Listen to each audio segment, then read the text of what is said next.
galera, estamos aqui com mais um episódio do Irlanda Talk Show. Meu nome é Daniela Honório e eu sou mentora e consultora de carreira e host do quadro Trabalho no Exterior. E hoje o nosso convidado é o Thiago. Thiago, ele é Program Manager e Agile Coach, minha gente. Então, se vocês querem saber sobre essas áreas, Project Management, Program Management, Agile, Scrum, fica nesse episódio até o final que a gente vai explicar como que ele entrou na área aqui na Irlanda, né, como que funcionam essas áreas e tudo mais. Thiago, muito obrigada por aceitar o nosso convite e estar aqui hoje com a gente. Sempre um prazer. Que bom, tô muito feliz. Explica pra gente um pouquinho, Thiago, sobre a tua trajetória, como que tu entrou nessa área aqui, se tu já fazia isso no Brasil, migrou, como é que foi? Sim, eu trabalho com Scrum, com Agile, com essas profissões relacionadas a metodologias ágeis, desde 2015. Nossa. Então já vai fazer uns 8 anos, 8, 9 anos. Que legal. Eu trabalhava com isso lá no Brasil, eu era Scrum Master no Brasil antes de vir para cá. Eu cheguei na Irlanda no começo de 2019. Sim. Então fez 4 anos e meio agora. Legal, legal. Completando. Então eu já trabalhava com isso no Brasil. Sim. E aí eu decidi começar a aplicar para algumas vagas no começo de 2018. Ainda no Brasil? Ainda no Brasil. E em Sorocaba, né? Tu falou antes. Na verdade, eu nasci em Sorocaba, mas eu morei em São Paulo bastante capital. tempo. Top. E aí tu começou... Aí também acho que é interessante, antes da gente falar sobre que tu começou a aplicar, só para se caso alguém que esteja assistindo não sabe o que é Agile, Scrum, como tu definiria, tipo, Agile, Scrum? Isso é bem legal de explicar, porque às vezes as pessoas confundem um pouco. Se você pensar um pouco na metodologia que era utilizada nos anos 90 para desenvolver software, era uma coisa bem simples. Você tinha um planejamento que tinha uma data de início, de desenvolvimento e uma data de lançamento. Sim. Então, qualquer projeto tinha assim, um início, um meio e um fim. Datas específicas e tinham os acordos que tinham que ser feitos, datas para cumprir. E os times trabalhavam baseados nessas datas. Tá. Então, era um escopo bem definido, uma documentação muito bem elaborada. Essa era a metodologia que a gente chamava de waterfall. Ah, sim, já ouvi falar. Isso. Então, essa foi a metodologia utilizada durante décadas, muito tempo. E ainda existe. Ainda existe. Então, é uma coisa que ainda está no mercado. Mas a partir do ano 2000... Tá morrendo, mas ainda, em alguns lugares ainda faz sentido utilizar. Entendi. Mas a partir dos anos 2000 ali, começou então esse movimento de... Algumas pessoas começaram a conversar, alguns especialistas na área, começaram a identificar que essa metodologia não era muito eficiente para desenvolver software. Então, teve lá em 2001 surgiu o Agile Manifesto, que foi um grupo de pessoas que se juntou para discutir ideias de como melhorar esse processo. Sim. Então, surgiu a metodologia ágil. E uma das mais famosas é o Scrum. Que, na verdade, então, antes de você ter esse escopo definido e datas para começar e para terminar, você faz, na verdade, entregas pequenas. Sim. Você faz... Tipo, pica um projeto grande em vários projetinhos pequenininhos. Isso, é isso aí. Então, a ideia funciona muito bem porque você não precisa esperar o projeto estar pronto para você testar. O que acontecia muito era que quando um time começava a trabalhar, eles trabalhavam desenvolvendo algo durante meses, às vezes 6 meses. Sim. E quando ia testar, encontrava um monte de problema. Nossa, e aí tinha que voltar tudo. Exatamente. Ai, meu Deus do céu. Então, a metodologia ágil veio para melhorar esse processo. Perfeito. E eu li também num livro, eu não lembro qual era um livro, que não vou lembrar o nome agora. Tentei lembrar, não consegui. Mas eu li lá que para tu conseguir terminar um projeto, ou terminar qualquer tarefa do teu dia a dia, sabe? Ou sei lá, qualquer projeto que tu tem na cabeça, uma tarefa no teu dia, é muito importante tu separar em pequenos blocos, né? Porque assim, tu pensa assim, vamos dizer, eu tenho um exemplo bem básico, né? Eu tenho uma planilha de Excel enorme, onde que eu tenho que botar um monte de coisa lá, né? Sei lá, passar dados de um lugar pro outro. Aí tu pensa, meu Deus, né? É a cabeça da pessoa, era escolher no livro. Tipo, cara, eu nunca vou conseguir terminar isso. Ou sei lá, um projeto de faculdade. Cara, esse projeto é enorme, eu nunca vou conseguir terminar isso. Aí fica postergando, porque é muito grande, porque não sei o quê. Ai, não, é muito trabalho. Só que aí, quando tu fala assim, não, essa semana eu vou fazer o primeiro capítulo. Sim. né? Sim. Primeiro capítulo eu vou fazer essa semana. A semana que vem, terminou. Aí tu termina o primeiro capítulo, tu já meio que... Como é que tá escrito no livro? Tu já se... Faz uma coisa boa pra si mesmo. É uma motivação. Sabe? Tipo assim, tu já... Como é que é a palavra, gente? Sei lá, esqueci. A gente pode chamar isso de vou pequenas vitórias. comer um chocolate, exatamente, sabe? Porque eu terminei, sabe? Yes, vou sair com minhas amigas, entendeu? Aí depois na outra semana... Autoestímulo, né, Daniela? Autoestímulo, isso. Tipo, sabe? Então, porque tu terminou uma parte do teu projeto, tu já dá aquele autoestímulo. Ai, terminei. Daí fica mais fácil ainda de tu fazer o resto. Sim. Porque tu sabe que tu vai fazer só mais uma pequena parte e tu vai ter aquele estímulo de novo de terminar. Porque o sentimento de terminar é muito bom. É o que o ser humano gosta. Exatamente. E tem um outro conceito que é importante sobre metodologia ágil, que além dos processos em si, é a questão do mindset, a forma de você pensar um projeto. Exato. Que você tem que ser mais flexível, você tem que saber se adaptar às situações, porque o mercado pode mudar rapidamente. É verdade. Então, de repente, você começou um projeto de uma forma e, de repente, surgiu uma necessidade nova no mercado. Sim, então, você não pode ser aquele cara que, não, a gente decidiu isso e vai ser assim até o final. Não, você precisa ser flexível. E a metodologia ágil traz esse tipo de mindset, onde legal. Você precisa ser flexível, você precisa se adaptar.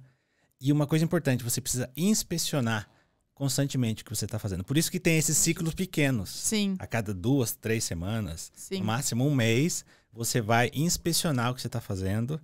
E o mais importante, você inspeciona o trabalho que você está fazendo com o cliente. O cliente. A gente também tem, isso faz parte também de metodologia ágil, você envolver o seu cliente no desenvolvimento. Você legal. Não fica imaginando que o cliente vai gostar do que você está criando.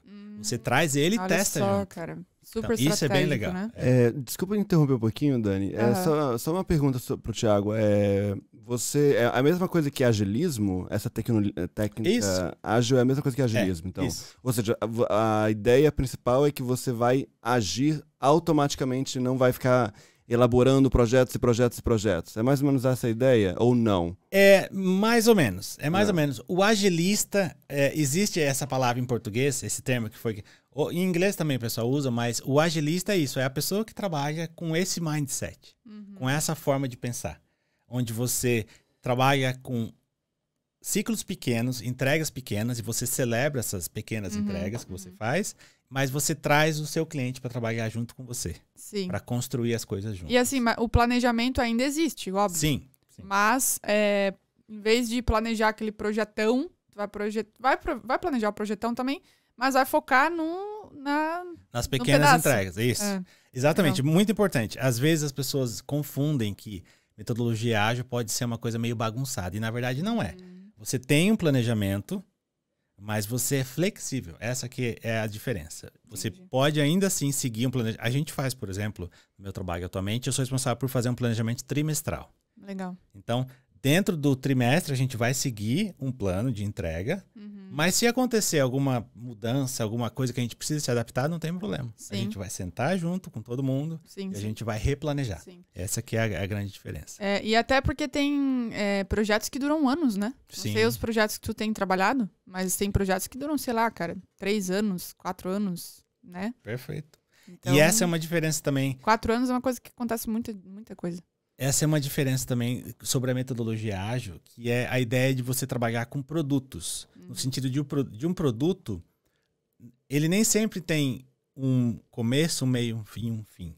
Às vezes um produto ele vai sofrer alterações constantemente. Imagina, por exemplo, o site da Amazon. Ou então um aplicativo tipo o Instagram. Qualquer produto digital, ele vai sempre evoluir. Sempre. Então não vai ter assim um período onde eles vão chegar. Bom, agora o nosso produto tá bom o suficiente, a gente vai deixar lá. Não. Nunca. Vai sempre evoluir. Então a ideia da metodologia ágil também é isso. É você trabalhar com coisas que evoluem constantemente. Sim. É o continuous improvement. Continuous improvement. Tem mais uma perguntinha sobre esse tema, porque eu estudei sobre isso recentemente. Legal. E eu falei, será que isso também não daria espaço para mais erros também? O fato de você não estruturar tão bem antes de botar um projeto em prática não possibilita maiores erros ou erros mais frequentes? Existe o conceito, na verdade, dentro de desenvolvimento de sistemas, que é o seguinte: se você tiver que errar, erre rápido. Você Porque é o seguinte, é uma coisa muito complexa. Você trabalhar com desenvolvimento de sistemas, criando produtos digitais, é uma coisa muito complexa. Então, nem sempre você consegue antecipar tudo que vai acontecer. Certo? Então, mas qual que é a melhor opção, então? É você fazer e testar. E se der errado, você corrige rápido.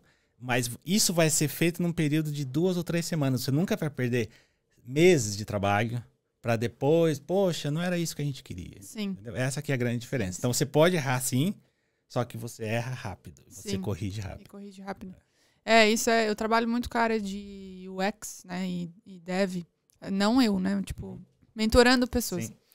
E errar é uma coisa muito parte do processo. Né? Tipo assim, não é um problema errar. O problema é tu lançar o produto lá no final com erros grotescos, assim, né? Porque, assim, um errinho ou outro às vezes vai ter, como tu falou. Até não é nem erro. Às vezes, como tu mesmo disse, tipo, o mercado mudou, as pessoas já estão pensando diferente, né? Até quando tu lançou, já mudou a coisa ali, já tem que mudar mais um negócio, né? E rápido. Mas o erro, ele faz parte, né, do processo antes, né? E vai errando e vai aprendendo com os erros e tudo mais. Até isso é legal, porque nessas tasks, né, de entrevista dessas áreas aí de UX e tal, as pessoas têm muito medo de errar, né? Quando eles falam assim, whiteboard, por exemplo, né? Que tu tem que fazer uma task lá na hora da entrevista. Como que tu melhoraria essa tela aqui, né? Ou essa feature aqui, sei lá, né? Esse recurso. Sim. E aí a pessoa morre de medo de errar. Mas não precisa ter medo de errar. Tu tem que mostrar como que vai ser o teu processo, né? Como que vai ser o teu processo para, né, entender o problema, entender o processo de... como é que é? Ideation, né? Esqueci em português. Ideação. Ideação? Não, mas é isso mesmo. Idealização? Ideias. Processo de ideias, né? Sim. Algo nesse sentido aí. Eu falei, idealização, I don't know. I don't know. E vem o ideation, e aí tu vai, né, testa pra ver se, né, deu certo. E se não der certo no final, não é problema. O problema é tu não saber fazer o processo, né? O importante é testar as ideias, né? Exato, testar as ideias. E conta pra gente, Thiago, como que foi a tua trajetória, assim, como que tu entrou, tu falou que tu já trabalhou como Scrum Master no Brasil, e aí tu veio pra Irlanda, e como é que foi essa trajetória pra quem pensa em entrar nessa área aqui? Sim, aqui na Irlanda, assim como, na verdade, na Europa inteira, eu diria no mundo inteiro, existe também uma demanda muito grande por profissionais para esse segmento.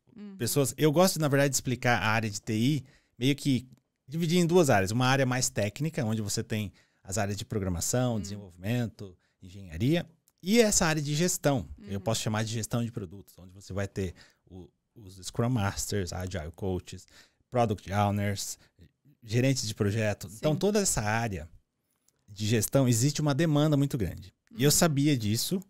Quando eu estava lá no Brasil, comecei a aplicar para algumas vagas. Só que isso foi antes da pandemia, eu falei, eu acho que eu preciso estar lá. Acho que vai ser melhor para mim. Eu me ambientar com o lugar, eu vou me arriscar, vou querer ir para lá. Porque tu estava falando que tu estava aplicando de lá em 2018, né? Isso. Voltando. Eu comecei a aplicar para algumas vagas quando eu ainda estava no Brasil. Comecei a fazer algumas entrevistas. Eu apliquei para vagas não só aqui para Irlanda, apliquei para alguns outros países da Europa também. Mas eu percebi que não estava evoluindo muito. E eu estava também tentando aprimorar meu inglês. Eu já tinha uma boa comunicação, mas eu decidi aplicar um pouco mais no inglês. Eu contratei um professor particular na época, lá no Brasil. Legal, ainda, né? E comecei a fazer aulas diárias. Fazia todo dia. Nossa, segunda a sexta. Foi bem legal. Foi um período que eu consegui desenvolver um pouco mais o inglês. E aí, no começo de 2019, eu vim para a Irlanda. Só que eu vim como estudante. Comprei um curso de inglês, tradicional curso de, né? Sim. De 6 meses. De 6 meses. E aí eu vim para cá. Quando eu cheguei aqui, eu trabalhei, não tinha visto de trabalho, eu tive que trabalhar com outras coisas. Trabalhei em hotel, trabalhei em empresa de reciclagem. Sério? Achei que tu não tinha trabalhado. Sim, eu fiz. Caramba, que legal. Foi bem legal. Foi legal também para eu me ambientar com o país. Claro, total. Amizades. Foi bem legal. Communication skills também. Sim, eu trabalhei no hotel, foi bem legal para mim, para me acostumar com o sotaque diferente das pessoas. Porque é diferente quando você... Eu falava lá no Brasil que eu tinha um inglês avançado. Mas quando eu cheguei aqui... É outro papo, cara. O inglês avançado não é tão avançado. Tão avançado assim, né? A gente não sabe nem se o irlandês tem um inglês avançado. Exato. Não, é que eu acho que no Brasil a gente tem um inglês avançado porque a gente conversa com outros brasileiros em inglês. Sim. Então, assim, cara, é fácil. Não é que é fácil, mas é muito mais fácil tu conversar em inglês com outro brasileiro, entendeu? Que é o mesmo sotaque. Sim. A gente fala de uma maneira parecida, tipo assim, o raciocínio lógico da língua sai parecido, tu vai entender, né? Agora fala com uma pessoa de outra nacionalidade em inglês, com teu inglês avançado. É totalmente diferente. Aquela pessoa pensa diferente, sotaque diferente, ela vai falar de uma maneira, usar palavras que a gente não está acostumado a usar, né? Exatamente. E eu não tinha noção sobre isso. Sim. Então, o meu inglês era sempre focado também no inglês americano, com o sotaque americano, também. Coisas de filmes que a gente vê e tal. Sim. Então, foi um aprendizado muito bom. Valeu muito a pena ter feito essa experiência. Tu não se arrepende? Não, de jeito nenhum. Que legal. Eu recomendo, na verdade. Eu recomendo também. Sempre recomendei. Sim. Tem algumas pessoas que não entendem, assim, sabe? Tipo, eu sei que é muito melhor, né, vir já contratado, aquela coisa toda, tu não precisar passar por isso. Mas, cara, eu acho que é uma coisa, pelo menos, eu acho que tu também vai se identificar com o que eu vou falar agora. Pra mim, eu também passei por isso, né? E pra mim, além de ser um tempo muito legal, assim, questão de conhecer pessoas, a cultura, abrir a mente pra outras coisas, também foi um descanso pra minha mente, cara. Tipo assim, da minha carreira no Brasil, sabe? Eu tava 5 anos, não sei se tu sentiu isso. Eu tava 5 anos trabalhando em RH e recrutamento, aquela coisa toda, eu tava de saco cheio, sabe? Assim, tava de saco cheio, precisava de um break. Sim. Entendeu? E aí aqui eu vim pra Irlanda pra estudar e comecei a trabalhar de babá. E eu pensava assim, cara, eu tô ganhando pra tirar férias. Porque, tipo, tá muito bom isso daqui, cara. Tipo, não é que era bom o trabalho. O trabalho não era bom, tinha que limpar cocô de criança, né? E fora outras coisas. Mas, tipo assim... Mas é uma rotina cara, totalmente diferente, eu não precisava mais me preocupar, sabe? Com prazo, com problema de funcionário, com questão legal, cara. Era tanto problema, tanta coisa no dia a dia, sabe? Gerente te cobrando, reunião, não sei o quê. Ah, meu Deus, isso daqui é o céu, cara. Isso aqui tá muito bom. E ao mesmo tempo é legal também... Então depende do jeito que tu vê as coisas, né? Exatamente. E é uma experiência interessante você... experimentar outras profissões, porque também eu acho que isso tem a ver com o lado humano também. Eleva de você, o nível de empatia, né? Exatamente. Sim. Era isso que eu ia mencionar. Você tem mais empatia, então, por outras profissões. Total. Você mantém, eu acho que o seu nível de humildade ali. Humildade, empatia, exatamente. É muito legal. Eu gostei muito mesmo, foi uma experiência muito boa.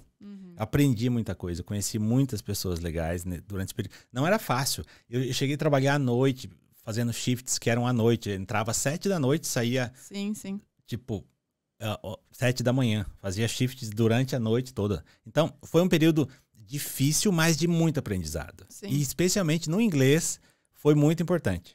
A minha esposa também fez a mesma coisa. Ela trabalhou também muito tempo como cuidadora de idosos aqui. E ela também desenvolveu muito inglês. Sim. E ela era enfermeira sênior no Brasil.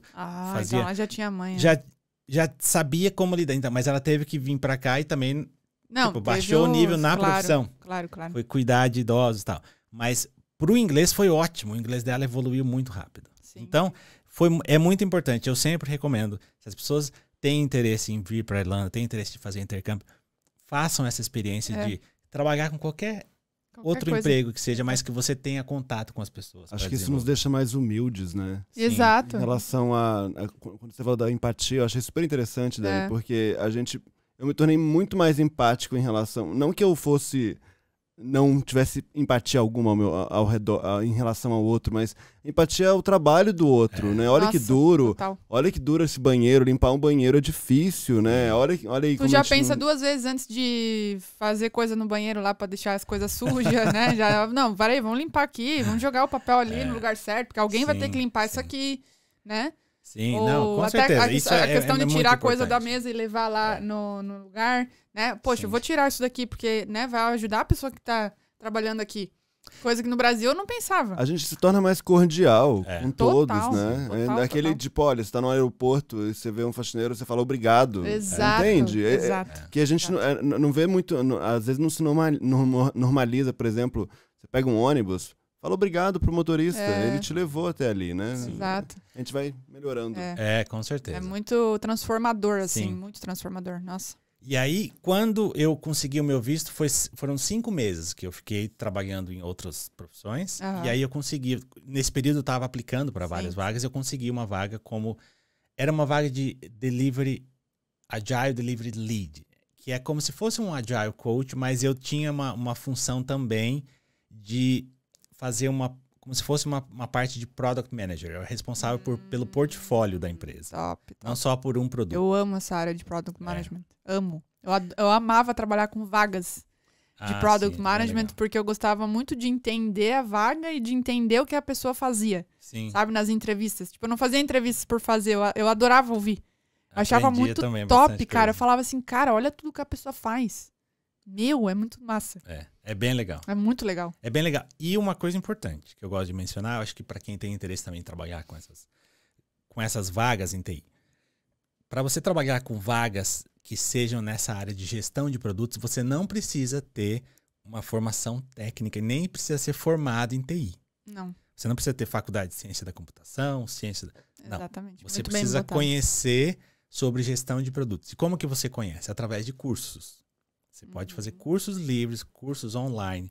Tem um monte de opções. Você faz cursos online e você aprende sobre gestão de produto. Ah, tá. A parte de gestão. Isso. Entendi. E você não precisa. Você pode usar, por exemplo, se você é formado em RH e quiser começar a trabalhar em TI com gestão de produtos, você não precisa fazer outra faculdade. Você aprende através de cursos.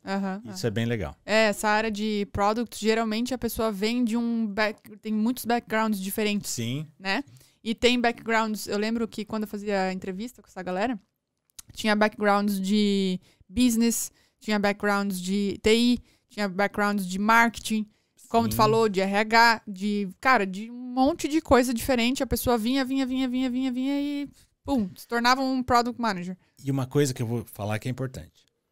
Quando a pessoa tem um background diferente, igual você falou, se a pessoa vem de RH ou de marketing, isso, inclusive, aconteceu com uma pessoa. Eu dei uma mentoria um tempo atrás para uma pessoa que ela tinha uma carreira longa, 8 anos de marketing. Sim. E ela queria trabalhar com TI. E eu falei, tudo bem, você vai precisar aprender isso, que era sobre gestão. Como se tornar um Product Owner, por exemplo. Sim. E ela fez cursos. Em 8 meses, ela conseguiu um emprego. Olha só, cara. Na área de TI. Top. Então, assim, e o que foi legal? Mas qual foi Product Manager? Product Owner. Tá. Product Owner. Tá.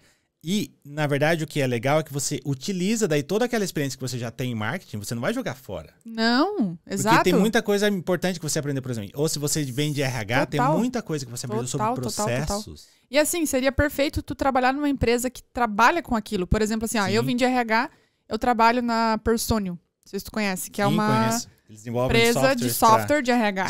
Cara, vai ser top. Igual ao Workday, né? Workday, exato. Então, ou eu venho de marketing, eu posso trabalhar, ou como a pessoa pode trabalhar com product marketing, né? Que agora tem bastante também, é bem legal. Ou ela pode trabalhar como tu falou, product owner até numa empresa. Pode ser em outras empresas também. Mas para uma empresa que trabalha com talvez tipo uma HubSpot da vida. Sim. Entendeu? Seria valioso. Perfeito. É muito Porque a pessoa sabe? Tipo, ela já usou esses tipos de sistemas, né? Na trajetória. Perfeito. Então... exatamente. Então, isso é muito legal. Se as pessoas que tiverem interesse em trabalhar com TI e ficarem achando, poxa, mas aí eu vou ter que mexer com código, mexer com aquelas coisas complicadas. Não precisa. Você precisa identificar qual é a profissão que você quer e você faz cursos técnicos. Você não precisa fazer faculdade para isso. Sim. Cara, isso é muito genial. Muito genial. Sim. Claro que tem pós, né? Masters em Product, eu acho também. Tem também. Mas não precisa necessariamente fazer, né? E aí tu trabalhou 5 meses, em 5 meses tu foi contratado aqui. Isso. Aí eu consegui o meu visto de trabalho, o Work Permit. Top. De Critical Skills. Eu trabalhei daí 2 anos, nos 2 primeiros anos com essa empresa. Depois eu comecei a trabalhar em outras empresas. Atualmente trabalho na Mastercard. Trabalho como Program Manager na Mastercard. Mas sempre nessas áreas de gestão Gestão de produtos. Sim. Sempre focado nesse segmento que eu falo, que não é técnico. Sim, Mesmo que eu tenha um background técnico, trabalhei como programador no começo da minha carreira, tudo, mas hoje eu não mexo nada com código. O meu trabalho é especificamente pessoas. Eu claro que tu vai lidar com os engenheiros, né? Tu tem que falar com eles, mas tu não vai codar. Tu vai falar com eles, mas tu não vai codar, entendeu? Tu não vai desenvolver, né? E agora que tu mencionou, hoje você é Program Manager na Mastercard. Sim. A pergunta que não quer calar. Qual que é a diferença entre Project Manager e Program Manager? Sim. O Program Manager pode ser... Isso pode variar, depende da empresa, tá? Mas de uma forma geral, uma vaga de Program Manager é para uma pessoa que tem um nível um pouco mais sênior. Tá. Tem muitas empresas onde o Program Manager, ele gerencia um grupo de Project Managers, que são os gerentes de projetos, ou então um grupo de Scrum Masters, ou um grupo de Product Owners também. Então, é como se fosse só uma questão de hierarquia dentro da empresa. Sim. O Program Manager seria um nível mais estratégico, um nível um pouco mais sênior. Mas isso depende da empresa, como eu falei. Tem algumas empresas que o Program Manager ele trabalha diretamente com um time só, e ele gerencia um time de desenvolvedores de software, como se ele fosse um gerente de projetos ou como se ele fosse um Scrum Master. Depende da empresa. Depende da empresa. Eu acho que vale também isso para... Me fala se eu tô errada, mas pelo menos eu sentia isso, né? Quando eu recrutava para essas vagas. Product Manager e Product Owner. Sim. Né? Também tem, dependendo da empresa, um é mais senior que o outro, dependendo não é uma bagunça. Assim, na prática, na prática não, se eu diria assim, no manual do Scrum, ou no manual de metodologias ágeis, diria que o Product Owner, ele pode ser uma pessoa muito sênior. Mas nas empresas, normalmente, eles colocam uma diferença. Eles colocam o Product Owner e o Product Manager acima. Exato, cara. Exato. No livro, eles seriam iguais, mas na prática, eles têm essa diferença. Eu comecei, né, sei lá, eu comecei a trabalhar, fazia 1 ano, eu acho, na época, que eu tava como recrutadora. E o meu chefe, que já tava há 20 anos, ele era o dono, né, da agência, ele sempre achava que o Product Owner era o mais senior. Só que ele não fazia tanta entrevista quanto eu fazia, porque ele era o chefe, ele não ficava recrutando. Sim. Eu tava ali no dia a dia, né? Pá, telefone, coisa. E eu falei, cara, não é isso que eu tô vendo no mercado. Porque a gente pegava uma vaga, né? Não, Product Owner aqui, ó, essa vaga aqui, porque ele fazia muita parte de relationship com clientes, né? Então, sim. Captação de clientes, aí muitas vezes ele trazia vagas novas pra gente trabalhar, né? Essa aqui é a vaga super senior, não sei o que e tal. Eu falei, cara, mas é Product Owner, não é Manager. Aí ele, não, mas o Product Owner é mais senior do que o Manager, não sei o que. Tem certeza? Aí ele, não, sim, claro, não sei o que, é mais senior, não sei o que. Eu falei, cara, é melhor a gente checar com a empresa. Eu vou mandar um e-mail pra empresa pra realmente tirar essa dúvida. Posso? Ele, não, beleza, ele era irlandês, né? Tipo, por irlandês não tem nada, é um problema muito grande, parece. Ele falou, não, beleza, pode mandar, não tem problema. E eu mandava, e eu também fazia perguntas para os candidatos. Porque pra mim, claro que eu fazia pergunta, né? Óbvio, eu era entrevistadora. Mas eu não fazia pergunta só pra saber se a pessoa era boa pra vaga. Eu fazia pergunta pra eu entender a área. Realmente entender o contexto. Para eu entender o contexto. Eu perguntava assim, na tua empresa, quem que é o mais senior? O Product Owner ou o Product Manager? A pessoa pensando que eu tava fazendo uma pergunta assim pra botar ele contra a parede, sabe? E nada, eu queria saber. Sim. Entendeu? Aí a pessoa falava, não, eu sou Product Owner, acima de mim tem o Product Manager e tal. Aí eu falei pro meu chefe, falei, Product Owner é mais junior do que o Product Manager. Ele, não acredito. Eu falei, juro por Deus. Mas, porém, no entanto, depende da empresa, como tu disse. Acho que é igual o Program e o Project. Porque tinha empresas que consideravam o Owner mais senior do que o Manager. Então, assim, cara, daí eu ficava, tá, beleza, vamos entender aqui, né? Entendi. Aí eu tinha que entender cada empresa, qual o nível de senioridade, aquela coisa toda, né? E tem uma coisa interessante também, que eu queria, eu acho que explicar, que é em relação ao dia a dia de trabalho. O que a gente faz? O que eu faço no meu dia a dia? Que se alguém tiver interessado a aprender sobre isso, a pessoa fala, poxa, será que isso é uma coisa que eu gostaria de fazer? Então eu vou explicar. Por exemplo, o que eu faço muito? Eu converso muito com as pessoas. O meu trabalho é conversar. O meu trabalho é fazer um monte de reuniões. Então, se você gosta de conversar com as pessoas, se você tem essa facilidade de fazer amizade, se conectar com as pessoas... Top. Então, esse é o trabalho para você. Porque é isso que eu faço muito. Eu tenho todo dia 8, 10 reuniões, pelo menos, onde eu tenho que conversar com as pessoas. Porque o que a gente faz? Você pode imaginar que é como se fosse uma conexão entre as áreas de negócio, que são as pessoas que são de diferentes áreas dentro da empresa, mas que são relacionadas ao business, e a gente tem as áreas técnicas, que são os programadores, os engenheiros. Então, e eu fico aqui no meio. Então eu tenho que conversar com o pessoal do business para entender o que eles precisam. Uma vez que eu entendi o que eles precisam, eu trago para os times técnicos e falo, vocês precisam fazer isso. Então eu fico fazendo esse leve e trás. Perfeito. Essa conexão. Então, é muito importante ter esse tipo de skills, onde você gosta de conversar, você entende o que as pessoas querem, e aí você traz isso para o time. E se você tem no time técnico alguma coisa que precisa de ajuda, você vai pedir ajuda para o time de lá. Perfeito. Então, fazer essa ponte é parte fundamental do trabalho. Muito legal. Para fazer isso, é importante ter um conhecimento técnico? Sim, é importante porque quando o engenheiro, o desenvolvedor perguntar alguma coisa para mim, eu sei do que ele está falando. Ele vai falar de uma release, ele vai falar de uma API, alguma coisa, eu sei do que ele está falando. Mas não é fundamental ter uma formação, que eu digo, uma formação de faculdade na área. Outra coisa que eu faço bastante, trabalhar com planejamento. Então, se você gosta de organizar as coisas, de você trabalhar com datas, de explicar as datas para as pessoas e fazer com que as pessoas sigam esse planejamento, que é parecido com o que um gerente de projetos também faz. Igual a gente estava falando naquela hora.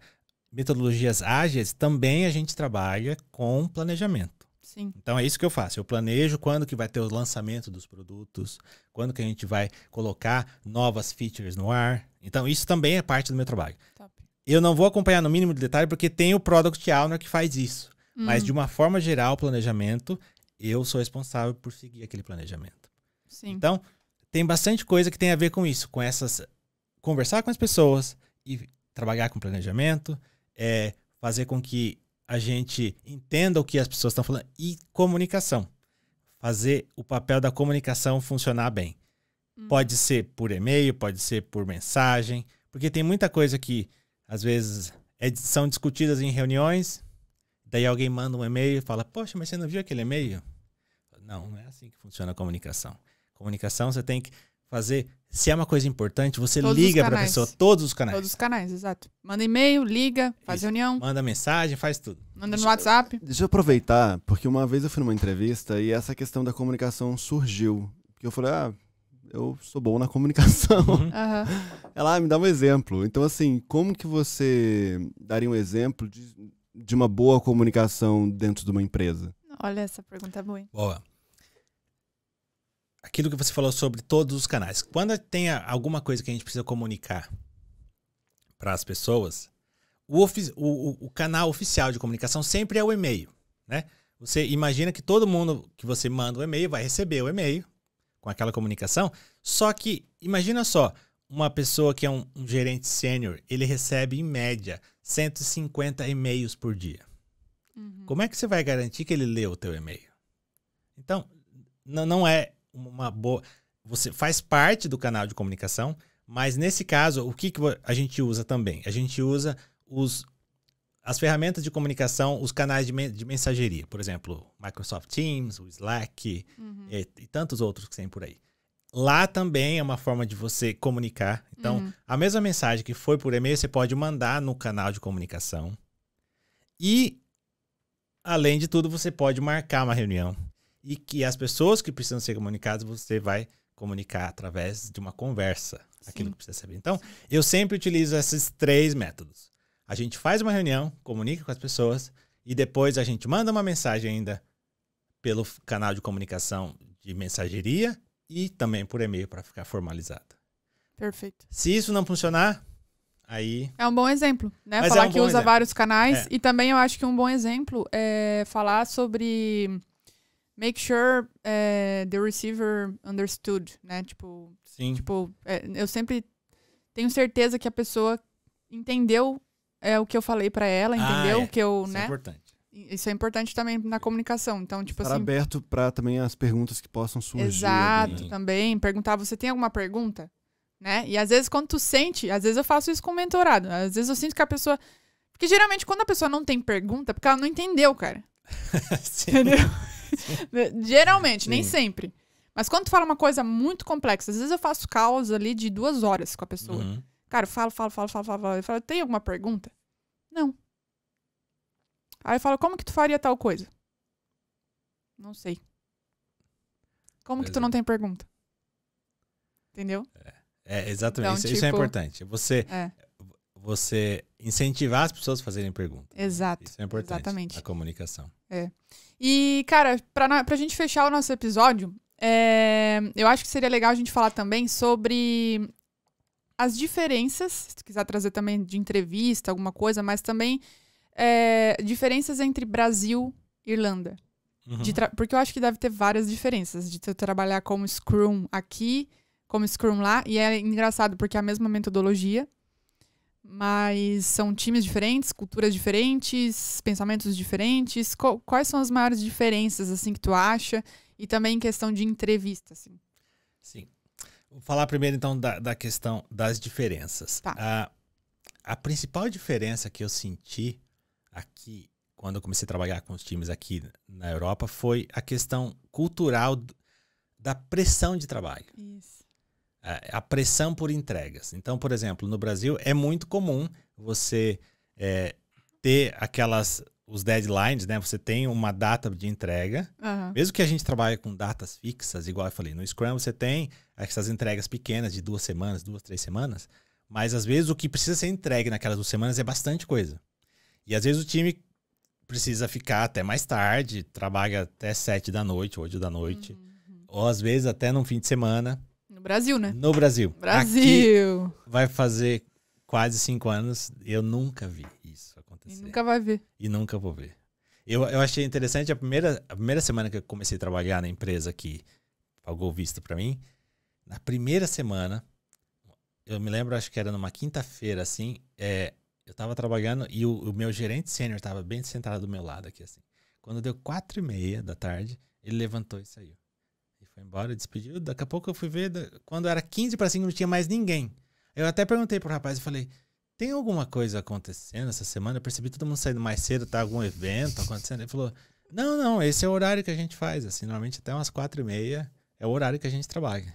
Olha só, cara, que louco, né? A então, diferença. Muitas diferenças. 4:30, imagina, no Brasil. Mas tu acha que, assim, a galera consegue entregar mesmo assim, na data? Ou tem muita postergação? Sim, consegue, mas a gente tem datas bem mais... frouxas. Bem mais suaves as entregas. Então, assim, a gente consegue, no Brasil, com certeza, a gente trabalha mais. Consegue entregar mais também. Entendi. Aqui o nível de entregas é relativamente menor. A gente consegue entregar, lógico, bastante coisa também, mas é relativamente menor. Sim. Comparado com o Brasil e os Estados Unidos. Eu trabalho bastante com times dos Estados Unidos, às vezes a gente tem um pouco de conflito com isso. Porque vocês pensam muito diferente, eles né? pensam parecido com o brasileiro. Com datas mais, eles querem entregar mais. São muito workaholics. Sim. Tipo... Então, essa foi uma das principais diferenças que eu senti em relação à pressão de trabalho, forma de trabalho. Questão cultural, também tem a questão do brasileiro ser... Né, a gente um pouco mais, é um povo mais amigável, um povo mais extrovertido. Isso também é uma coisa interessante de notar. Sim. Você pega uma amizade muito mais rápido com o brasileiro. Sim. Né? Aqui eu trabalho com times com nacionalidades de diversos países. Eu trabalho com indianos, eu trabalho com pessoas da Croácia, da Austrália, da Inglaterra. Então tem umas 5 ou 6 nacionalidades diferentes. Então, é diferente também a forma de você se relacionar. Sim. Como que você lidera pessoas assim, é diferente comparado com o Brasil. Então, você tem que saber se adaptar a isso também. Sim. Então, eu diria que isso, pressão de trabalho e questões culturais, como que você cria conexões com as pessoas. Legal, perfeito. Isso é importante. Sobre as entrevistas, eu diria que uma coisa importante, eles focam bastante na questão da experiência. Então, quando você citar... Eu acho que no Brasil também tinha isso. Você citar exemplos da tua experiência, o que você fez em determinada situação e tal. Mas método STAR, que o nosso outro amigo falou. Isso, o método STAR é sempre muito útil. Então, você utiliza isso aqui como estratégia para responder as perguntas e isso funciona muito bem. Sim. Você dá exemplos práticos. Isso.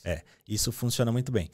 E a outra coisa que eu acho que é legal também aqui é a questão da referência. Se você tem referências assim de algum gerente teu, de outros trabalhos, que puder mandar um e-mail, mandar uma mensagem. Conta muito, né? Conta muito para eles. Eles confiam muito na questão da referência. Sim. E a outra dica, isso seria uma dica agora em relação a entrevistas, é o seguinte: a gente às vezes não confia tanto no nosso potencial, a gente fica meio que não tentando se vender o suficiente. E o brasileiro normalmente tem muita experiência, a gente tem uma facilidade. Nossa, então não fica se subtraindo. Se você tem uma boa experiência, coloca isso para fora. Você coloca isso e tenta mostrar que você realmente sabe, porque isso é importante. Exato. Isso é muito importante, ao invés de você falar assim, não, eu acho que eu consigo. Ou então, não. Exatamente, cara. Então, assim, às vezes você supervalorizar é melhor do que... Do que desvalorizar. Total. E é o que o irlandês faz. Eu sei porque eu entrevistei muita gente de vários países também. O irlandês, ele não tem vergonha de supervalorizar. Sabe? Tipo, falar um pouco até a mais. Não é que ele não tá mentindo. Mas ele fala com entusiasmo, sabe? Isso, é isso aí. Tipo assim, cara, eu fiz isso naquela empresa. Eu trouxe resultado tal, não sei o quê, sabe? Ele fala com entusiasmo, ele fala com força. Enquanto que o brasileiro, pois é, isso daqui eu fiz, mas não foi só eu, tá? Foi um time. Sabe? Tipo assim, cara, não. Foi você, tá? Foi um time, mas foi tu. Né? Tipo assim, tu fez. Não precisa falar que tu só fez uma partezinha. Não se fala isso, tu tá se desvalorizando, cara. Sim. Tu omite essa informação. Tá, claro, todo mundo sabe que pra desenvolver um produto é um time. Todo mundo sabe. Tu não precisa falar, porque quando tu fala, tu aciona um gatilho de desvalorização. Sim. Mas sabia que eu só fiz só uma fatiazinha da pizza toda? Não. Cara, não. E eu sei que tem o desafio do idioma, quando você, às vezes, não consegue se expressar da mesma forma, mas pratique, então. Então, isso seria uma outra dica em relação a entrevistas. Sim. Eu comecei a praticar as respostas. Perfeito. Eu fazia simulação de entrevista com amigos. Sim. Ou, no caso, com mentores. Sim. E você pratica a sua resposta. Perfeito. Pratica a sua resposta e pratica de forma para você desenvolver essa confiança. Porque, naturalmente, você vai soar um pouco menos confiante em inglês. Sim. Com certeza. Mas se você pratica isso várias vezes, hoje em dia, por exemplo, se eu tenho que fazer uma entrevista, eu já tenho aquela história sobre a minha experiência tão bem decorada que vai soar confiante, porque eu já repeti tantas vezes. Então, mas só veio com prática. Eu gravava, eu pegava o celular e gravava vídeos de mim mesmo. Isso, eu tenho um monte sempre de falo vídeos. Isso, cara. Grava vídeo e te assiste. Sim. Porque quando tu te assiste, tu vê, cara, mas isso aqui acho que não ficou muito legal. Vou falar de outro jeito. E aí tu melhora, grava de novo. Mas isso aqui, porque na hora que tu fala, tu não percebe. Tu só percebe. É igual às vezes eu aqui. Quando eu tô aqui, às vezes eu não percebo certas coisas. Depois que eu vou me assistir, eu percebo, cara, mas acho que poderia ter feito diferente, falado de outro jeito, sabe? Tipo assim, sei lá, é só depois que tu vai, né? Então a prática, assistir, se rever, dar feedback até pra si mesmo, né? Tipo, olha, eu acho que eu posso melhorar aqui, melhorar ali. Perfeito, cara. Tuas dicas, olha, de entrevista, parabéns. Topzera. Isso aí. Cara, eu acho que, né, podemos fechar. Foi muito bom. Muito legal. Tamo no tempo, certo? Tá no tempo certinho, aliás, já atravessou bastante o tempo. Meu Deus. E eu esqueci, eu tava tão envolvido na conversa que comecei a assistir vocês conversando. Sim. Papo super interessante. Nossa, aprendi bastante. Foi muito bom. Eu amo essa área particularmente, né? Olha, às vezes eu até penso, será que eu não consigo me tornar uma Product Owner? Quem sabe um dia. Conseguiria, com certeza. Muito obrigada, tá, pela tua participação. Prazer. Eu gostei muito de saber. Espero não, com certeza, né? Quem assistiu também agregou muito, né, para entender mais da área, entender como é que funciona aqui na Irlanda, diferenças, enfim, né, tudo que impacta ali. E, gente, não esquece de compartilhar com seus amigos, dá o seu like, aperta no sininho para receber todas as notificações dos próximos episódios. E muito obrigada por estar até aqui conosco. Vejo vocês no próximo episódio. Valeu!